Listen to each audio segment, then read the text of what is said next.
to South Dakota Republican Senator Mike Brown. Senator, do you think they can? I sure hope so. I think in the upper Midwest right now, we're really concerned about soybeans. I know it doesn't sound like a real exciting topic, but in the upper Midwest, it's a big deal. Absolutely. We produce about 240 million bushels, and so in South Dakota, we're down over $2 a bushel. We've got more than $500 million in losses since March 1st. So producers in South Dakota are really concerned about it, but they're still supporting the president. They still want to see him succeed. They understand that China has not been a good trading partner, and they recognize that while they're on the tip of the spear, this is a big deal for our country. You know, we're told that the president is going to up the ante and even suggest a new tariff on electronic items, for example, Apple laptops made in China that would hike their prices by 10%. Do you think that's going too far or a good negotiating tactic? Well, I think he's putting a line in the sand, and he's trying to make it a deep line in the sand. He's talking about $200 billion in goods over there that he wants to put a 25% tariff on right now.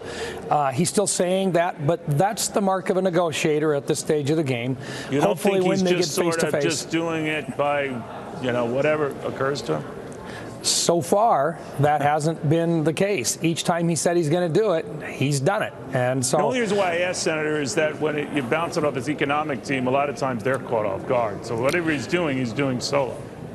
Yeah, well, I can't dispute that with you, and I can tell you that, you know, look, he's moving in his own direction. I think it impacts our economy. I think the sooner we get these trade wars behind us, the better off we are. But the president is right when he says they have not been a fair trading partner. So, you know, we're kind of stuck in this hard place where we've got to fix it, and intellectual properties are critical. The Chinese have got to understand how serious that is, and they need our soybeans right now. They can't get them from the rest of the world, not the numbers that they need. But at the same time, our producers would sure like to see a deal cut. Yeah. You know, in Saudi Arabia, a lot of your Republican colleagues have joined Democrats in criticism of the president not accepting this Khashoggi report that the Saudi prince was behind it, and our own CIA saying that they were behind it. How do you feel about all that? I guess my suspicion is that and this is only based upon the reports I've seen so far, is that MBS was probably directly involved.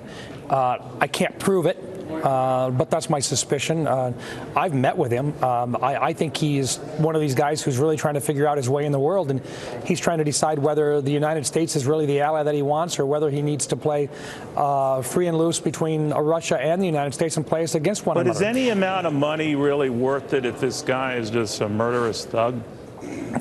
I don't think that's the case. I don't think he is simply a murderous thug. I think he's a man in a very dangerous part of the world. The CIA seems to believe he was behind the killing. Now, that might or might not matter in the scheme of things, and there have been worse leaders we've dealt with in the past, from Stalin to Khrushchev. We could go on and on. It is what it is, even Vladimir Putin. So we can't pick and choose them, but you think we should? I'm not going to make excuses for what happened because I think it was wrong.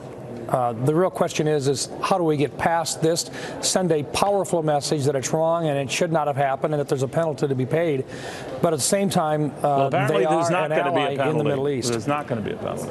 No, and I think that there probably has to be a penalty. And I guess that's where I'm at on it. But that penalty cannot be the elimination of a relationship with Saudi Arabia. It has to be, there is a penalty here, even among allies. There has to be an understanding that there is a right and a wrong, and that if they want to be a part of the Western part of the world, the free world, that these things are simply not acceptable. We can't go to Mr. Putin and say what you've done in Britain is wrong and then not do the same thing when it comes to Saudi Arabia. We have to be consistent in that message.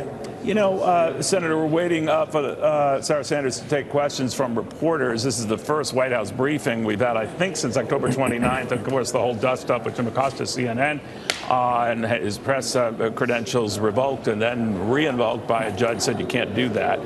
How do you think these things should be handled? Some have said don't televise them and add, you know, fire to the fury here. What do you think? I like the idea of having an open discussion, but you have to recognize that part of what the press is doing right now is they'd love to have a controversial statement made by either the president or his secretary or his press secretary. That becomes the discussion point then for pundits for the next 2 days. Yeah. The president, on the other hand, has done very well himself in that if he wants to control the news, all he's got to do is step in front of the cameras. Then for the next 3 or 4 days, we'll have discussions about what the president has said. So it's kind of a love-hate relationship between the president and the press. Both of them at sometimes are very frustrated, but both of them are reliant on the other.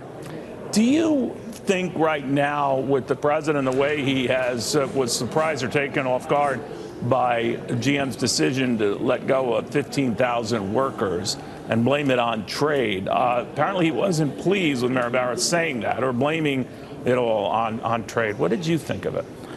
Well, my first thought was that the trade had something to do with it, but it also has to do with a change in the types of vehicles that Americans in the United States are buying. The traditional type of a vehicle that GM was working on in those plants most certainly is not in demand the way some of the crossover vehicles are, and the Suburbans, the pickups, and so forth are. Right. And so they're making some hard decisions themselves. But and this is my own personal opinion, if this had happened in my state when I was governor, I'd be going into those folks saying, look, I'm not trying to tell you how to do business, but this is really hurting some real people. What are you going to do about it? How are you going to try to soften the blow? And what can we do to perhaps convince you that there might be some alternatives on it?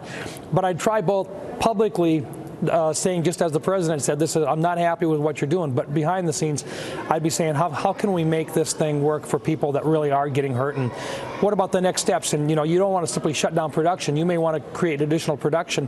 Can you look at these same locations, and are these folks going to have an opportunity to be able to go back to work in a very short period of time?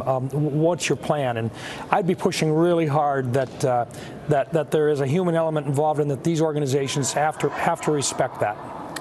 You mentioned the Saudi Arabia thing. I'd be remiss if I didn't ask you very quickly about an effort on the part of the House to look at the president's ties to Saudi Arabia, financial and otherwise. Would there be support for that in the still Republican Senate? I think the House is going to do what they're going to want to do. In order to satisfy their base, they're going to have to do a lot of investigations. The president, because he simply hasn't disclosed a lot of that stuff, is going to have them trying to pry into everything they can. I think we're all resigned to that fact. But I think in the Senate, we're probably going to focus on nominations, because that's something that we can do without crossing over to the House.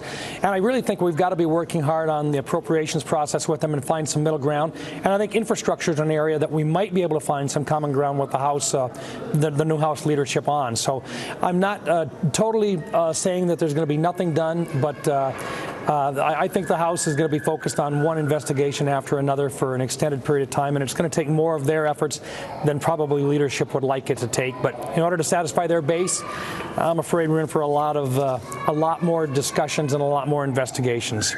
Senator Mike Rounds of beautiful state of South Dakota, thank you, sir, for taking the time. Thank you.